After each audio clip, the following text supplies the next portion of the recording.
புயலுக்கு அப்புறம் நம்ம தோட்டம் எப்படி இருக்குன்னு பார்க்கலாம் வாங்க. செம்பருத்தி செடியெலாம் ஒன்றும் டேமேஜ் இல்லை. நம்மளோடது நீட்டு புடலங்காய், பாம்பு புடலங்காய் வந்து குட்டி குட்டியாக வச்சுருக்காங்க. அவங்களுக்கு கல் கட்டணும். ஏற்கனவே கல் கட்டி விட்டுருந்தது எப்படி இருக்குன்னு பார்க்கலாம் பாருங்கள்.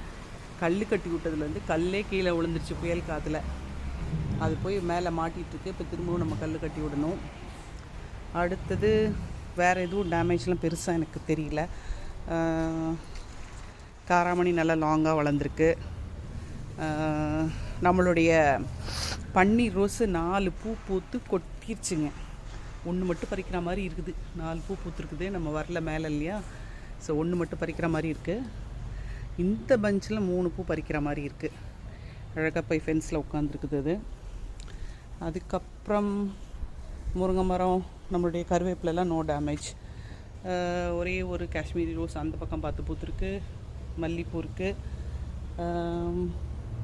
ஓகே, நம்ம பால் லில்லி சாஞ்சிருக்குது.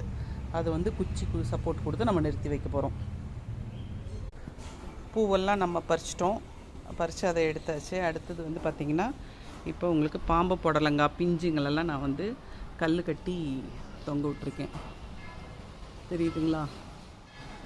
பாம்பு புடலங்காய் 4 இது வந்து கல் கொட்டி இப்போ தொங்க விட்ருக்கோம்.